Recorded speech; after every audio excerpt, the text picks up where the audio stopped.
Thank you. Okay, so I guess I should start first of all by just welcoming everyone back after the few weeks of summer break, and it's good to get back into the sugya. And surprisingly, the sugya is turning out to be quite difficult. I think there's several challenges of the sugya for me, at least. The main challenge is that it's proving a little bit of a tour de force of the whole of Masechet Shabbat, because there's so many melachos that are ending up being discussed. As a result, I have sort of taken a little bit of an executive decision that by hook or by crook, we need to finish this sugya before, by the time we stop for Yom Tov, because I'm not going to go be'in into every melacha. I began trying to sort of consider melacha by melacha. I just realized it just doesn't make sense. We need to look at each melacha as if the sugya comes up in the right place, and to try and address what adds up between all the Rishonim. I mean, the Gemara lists 13 melachas, but by the time you count the different views of the Rishonim on the matter, you end up with several more. And to go through 15, 16 melachas, it just doesn't make sense, given that we know that just on Borah we spent about 3 months, and on Kotzer we spent a month or two, and on Bishul a couple of months, and we only scraped the surface of it. So I'm just going to go quite light through the sugya. I think we should see it as really just a general knowledge exercise, and I'll make a few comments, and then after Sukkot we'll continue the Gemara when it will probe in more depth melachas, and we'll be able to look at melacha by melacha on an individual basis in a little bit more depth.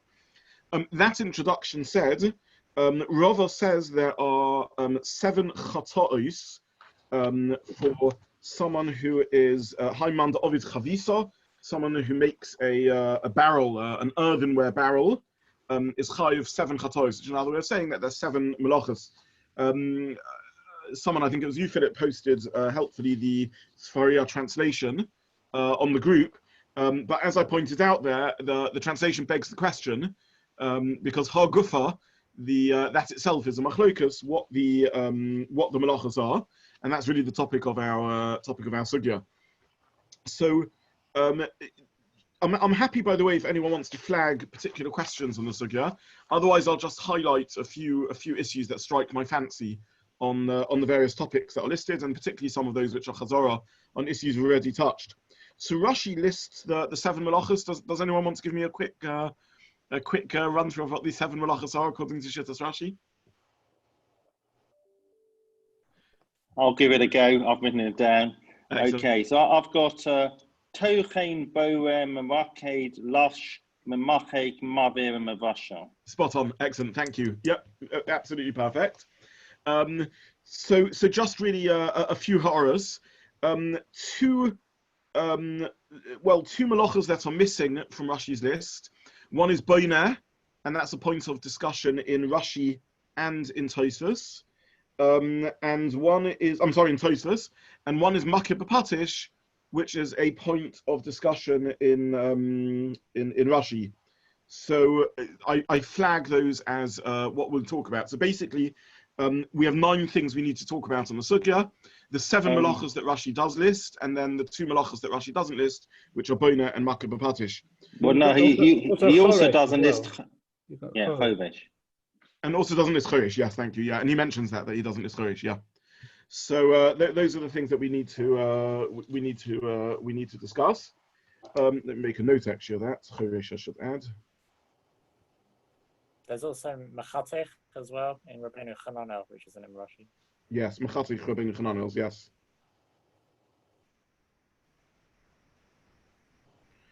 Thank you. Okay, so there we already have 11 melachos that we need to consider. So I'll just say a few brief oras on them. First of all, Tochein, I'll just remind you of a discussion we had previously.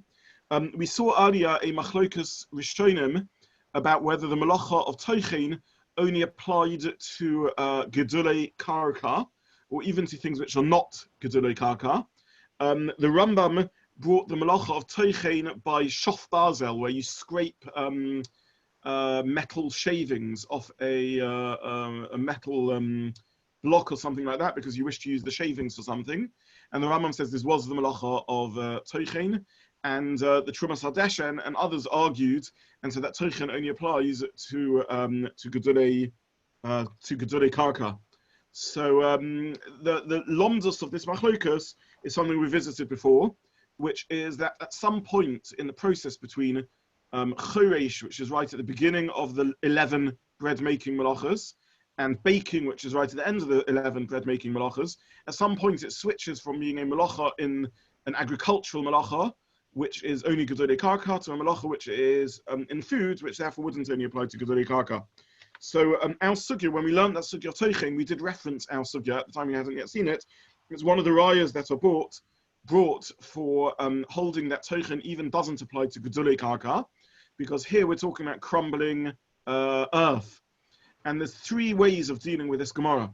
Response number one is Enoch Nami. This is a raya for the view of the Rambam, that Teichen applies even to non-gedolei karka. Option number two is to argue that karka is like gedolei karka. Gedolei karka means anything that grows from the ground or ground itself. It doesn't exclude ground itself. It excludes things which have no connection with the field and no connection with agricultural melachos, but earth itself is no worse than gedolei karka. And a third answer, which I'm not going to go into now again, but we saw when we learnt the sugya, is that maybe the whole machlokas is a machlokas when we're talking about the toldus of Teichen. So for example, machatich duck. If you chop something into small pieces, you remember the Gemara that we had at the top of the Omid, Haiman, the foreign Pimra, etc. If you chop something into small pieces, that's a tolda of Teichen, and that only applies to gedolei karka. But classic Teichen, which is literally grinding and crumbling and so on, would even apply to non-gedolei karka, and that gets us into the discussion of the relationship between toldus and ovus. So that's just a little piece of chazara. You will also remember that Teichen was an interesting melacha because it doesn't seem to do anything. I mean, it's just breaking things into pieces. It's not like baking or sewing, or cooking or other things which seems to make a significant change. And we saw that many Rishonim say that Teichen is only a melacha when through it becoming a powder, it becomes something new. It achieves a new functionality. The Teichen has to, clearly flour has a different functionality to grain. So the Teichen has to be something that changes the functionality. And again, we discussed that when we learned the melachot of Teichen. And here, it would change the functionality because a clod of earth is no use whatsoever. If you powder earth, then you can mix it with water and make a dough, which is, of course, the next melacha, the melachot of losh, or merakid and then losh, and that would allow you to make a clay or earthenware utensil. So that's what makes it the melacha of Teichen. And as I said, I just mentioned Mara Makomis, the Rambam, who said Teichen is even not gedolei karka, the Truma Sateshem, which we looked at, that it is only only gedolei karka. That's just reminds about something that we spent a bit of time discussing when we learned Teichen. The next melacha that I want to just mention something very briefly about is the melacha of boireh. Rashi lists here two melachas which are pretty similar: boireh, which is sorting, and merakid, which is sieving. We discussed, really, again, it's a Gemara on the end of Ayin Gimel on the base, top of Ayin Daled Amud Aleph, in which the Gemara says, Hainu Merakid, Hainu Boireh, that Merakid and Boireh, these seem very similar melachas. There are three melachas, all associated with sorting the dirt out of the grain, the psoiles out of the grain, in order to ensure that it ends up properly sieved. And the Gemara there discusses what makes these into separate melachas. Hainu Zorah, Hainu Boireh, Hainu Merakid. Now Rashi on the Mishnah on Ayin Gimel Amud Aleph said Zorah is bereches l'ruach. You throw it into the air. You use a pitchfork and you sort of throw it up into the air, and the air separates it off the wind. Boireh is psodos biyodov, using your hands, and merakid is benofer, with a sieve. So that's how Rashi on the Mishnah defines the difference. We saw a Rashi later on in the Masechta who seems to say that the difference is what you are sieving out, which sort of dirt you are removing, as opposed to the significance being what utensil you use to do the sieving process. Either way, the Gemara on the top of Ayin Daled Amud Aleph asked that surely these distinctions are trivial. It is true that these are different activities, whether you use a pitchfork or a sieve or the wind, but what defines this as a different melacha when the accomplishment, the achievement seems identical. And the Gemara answered that what defines this is because kol milsa dehava b'mishkan, anything that was in the Mishkan, is defined as a separate melacha. If it's not in the Mishkan, it's not defined as a separate melacha.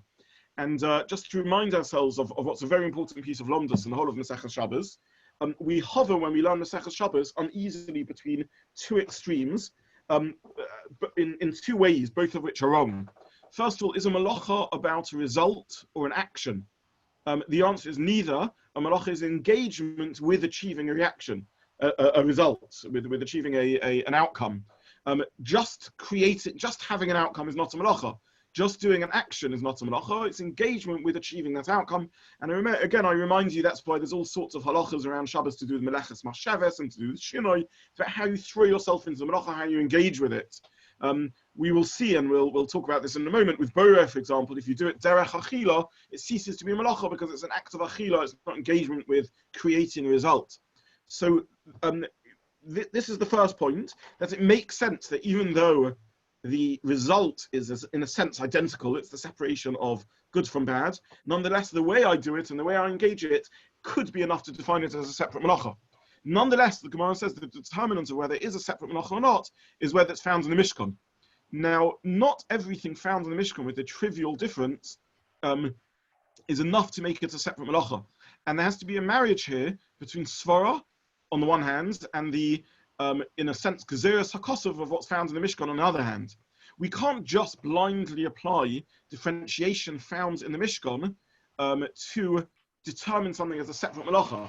After all, would we say that because this melacha was done by the Leviim who were wearing white clothes, or it was done in the desert, therefore it's a different melacha if it's not done in the desert, or it's not done by people wearing white clothes, or it's not done by Leviim? Clearly, these aren't relevant differences. The point of the Gemara is that when you find a difference which is relevant, and then you ask yourself, is this difference significant enough to carve it out as a separate melacha or not? On that, what happens in the Mishkan will determine whether it's a separate melacha or not. But there has to be a difference which we understand with svara. But now we ask, is this difference enough to define it as a separate melacha? And on that, the Mishkan is the determination. Yes, Edward. Is there somewhere where the Gemara grapples with the consequence of that? Was it done in the Mishkan in the context of the switch from what was done in the construction of the Mishkan, the making of the dyes, to the listing in our Gemara, which is Sidura de Pat? There's no Gemara that has a dedicated sugya to really at helping us directly understand these concepts. We are forced to, through bits and pieces of Gemaras, try and put them together and build them into a structure. One of the key Gemaras is this line at the end of Ayin Gimel Amud Aleph, at the top of Ayin Daled Ayin Gimel base, the top of Ayin Daled Amud Aleph. That's one of the key points. But there's no Gemara that consistently discusses it. However, in some respects, the transition between the melachos in the Mishkan, which, as you correctly said, are melachos done about dye, to melachos about human needs, which is Sidura de Pas, reflects exactly this distinction that we're talking about. To what degree is this top-down, heavenly, and to what degree is this human-centric and bottom-up? We saw that difference also between Ofer and Mevashel. What's the Av Melacha? Is it Ofer or is it Mevashel? If you define it as Sidura de Pas, bread making, then the Av Melacha is Ofer. If you define it as dye making, then the Av Melacha is Bishul, boiling, because that's how you make dyes. And there's, again, these are all just little bits and pieces that we put together.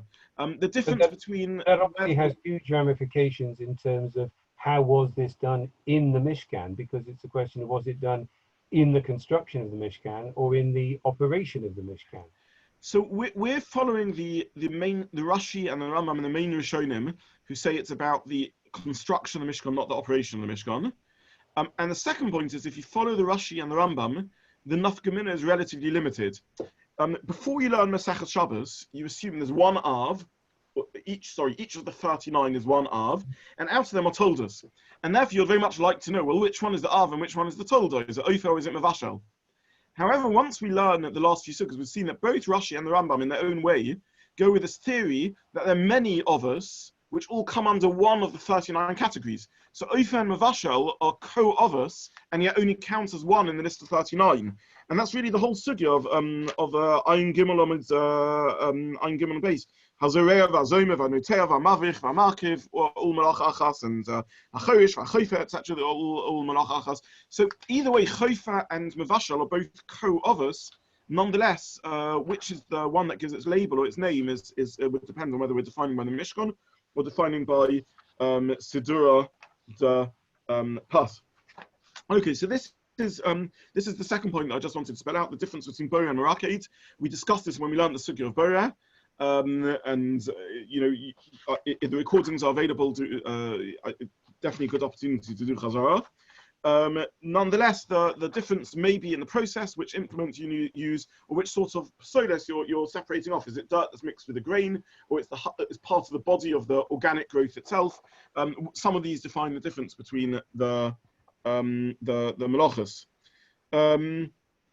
What we definitely do see from this Gemara is, first of all, that Boreh applies even to non-food items.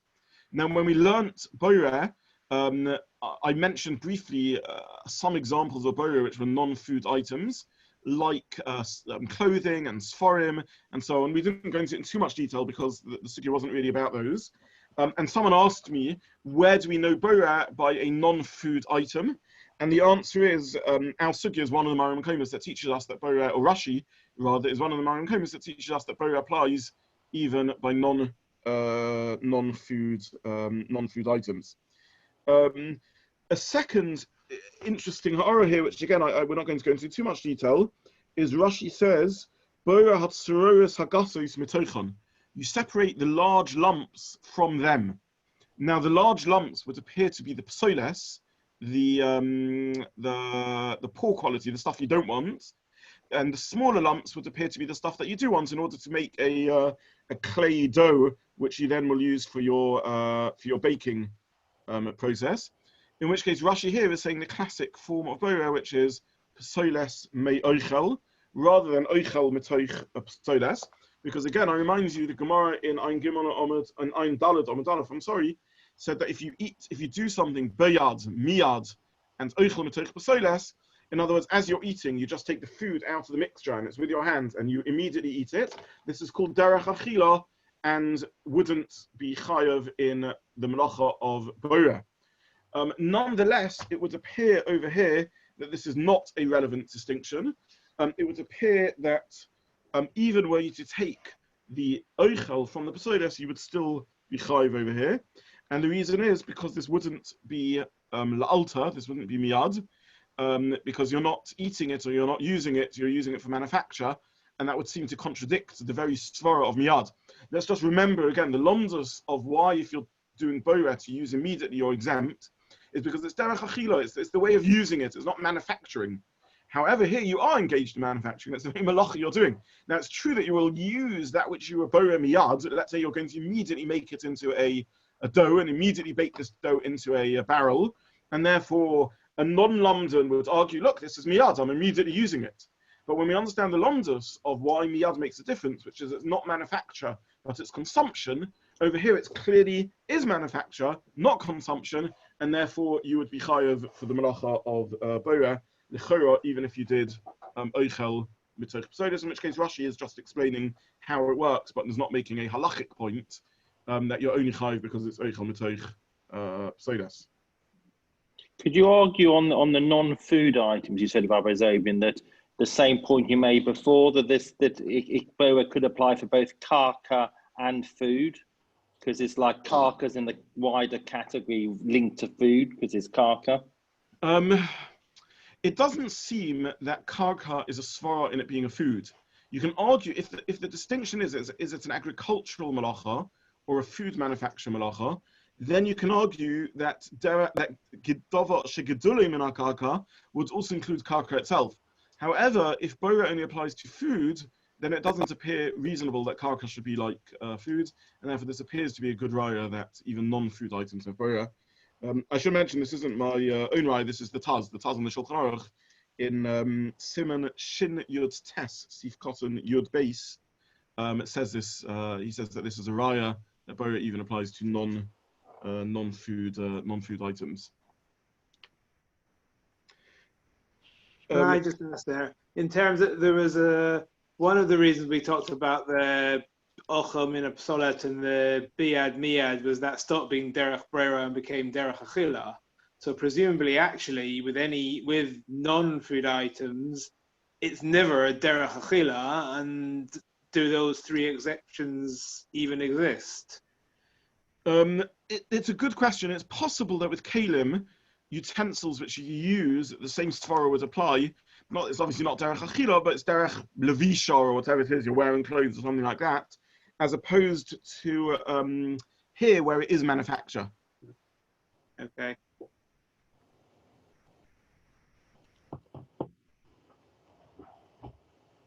Okay, so that's the melacha of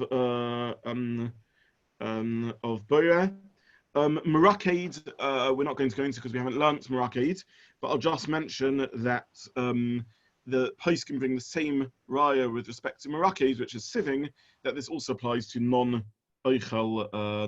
foods. Again, that's a point of discussion amongst the poskim. Now, in the next sugya, we'll leave mamachik, maveh, and mavashel because we haven't really learnt these malachas in detail.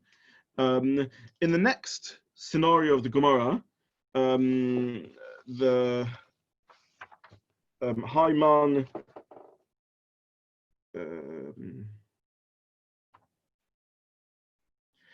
Tanura chayev shmoina, the case of the oven where you're chayev 8.